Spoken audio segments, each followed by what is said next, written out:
Although this series currently caps at 6 games, getting this far does feel like a journey for Kratos and the fans simply because the canon is stitched together so well, which is why even though God of War 3 goes for a cinematic, maniacal, bloodbath kind of story, it still fits into what was set up at the end of God of War 2. And by that, I mean that before, Kratos was somewhat relatable, and now that the end of his journey is in sight, he's turned into an unrepentant ass, murdering anything that he feels is in his way, even if they're offering him the thing he's killing them for. Sometimes there's justification for the murders, like how he chopped off Gaia's hand and threw her down Mount Olympus because she betrayed Kratos for literally no reason, and how he killed Hermes because he was even more of an asshole than Kratos. But then there's the murder of Helios, where Kratos struck him down from the sky and then murdered him after he offered to help but didn't help. Yet Kratos killed Helios over a fucking flashlight that he didn't even know he needed. No one escapes the asshole scale in this game. There's no sympathetic character in the middle of this war,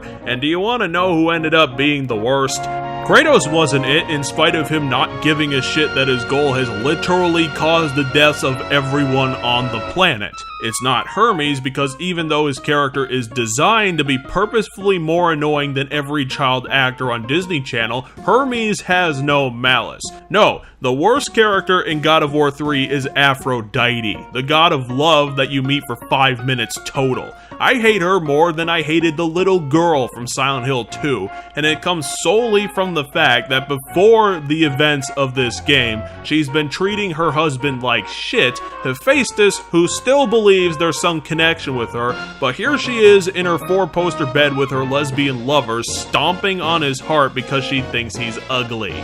I was so thoroughly disgusted by her that I refused the one sex scene in the game just on principle. Hephaestus was real close to being the one good character in the game, but ended up dead alongside the others when he decided to trick Kratos into killing Kronos just to kill him, but as a grieving father wanting to save Pandora from Kratos, didn't think his plan through. The entire game is simply meeting new gods and angry people and using them as stepping stones to get to Zeus. The story, while taking a turn for the dark, also decides to go all cinematic, and while that idea is groan-worthy by itself, God of War 3 makes it work since the entire game isn't sacrificed on that altar like David Cage does to his lambs.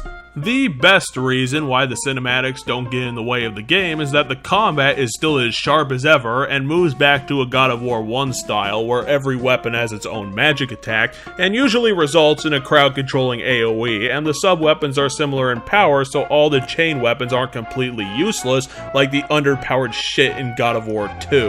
And it really depends on how you play games to pick the best of the lot. The game loses points due to the lack of puzzles, but they made up for it by having the amazingly fun tower flight sections that just scream edge-of-seat intensity. They are that amazing. But people only come to God of War so that they can kill the big names of Greek mythology. And it's true that most of the boss fights are epic in scale, but they are gods. Santa Monica also carries over God of War 2's difficulty curve, and it makes some of the battles like Hades and Poseidon absolute slogs, while the final Zeus battle is like trying to dig out of quicksand with a plastic spoon. Meanwhile, most of the game ends up being this drastic downward spiral that thankfully ends the exact way it should have. Ever since Kratos fell out of Gaia's bosom, he's been on a rampage through anything and everything to get his revenge on Zeus, his only true ally being Athena's ghost for some reason.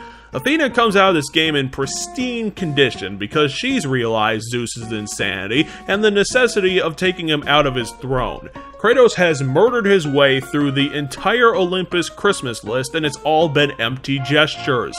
It's a great reflection on the nature of revenge. Kratos has no family, no friends, and has been in a constant state of torment for years over the memory of his wife and daughter's murder. Nothing's changed, nothing's been gained, and the journey in finding the flame of Olympus has been that way for hours until Kratos catches up to Pandora, the key to the flame, and Santa Monica used the character as a substitute for Calliope to give Kratos some sort of redemption. And it's the most glurgy part of the whole game. Complete nonsense, and it comes out of nowhere and doesn't even last an hour since she dies in the section after Kratos finds her, in order to fulfill her destiny as the key to Pandora's box. The nonsensical connection fits into the story better than it makes any sense to exist, because Kratos' journey has led him to this point where he's grown totally illogical and ignoring the planet's death in order to feel like less of a monster. So it fits the plot, just not the tone. Although if Pandora's connection was out of place, the game's sudden morals on the freaking moon. Apparently, in spite of Pandora's box being completely empty, Kratos took one thing from it back in the original game. A thing Athena put in the box originally to outweigh the world's evils.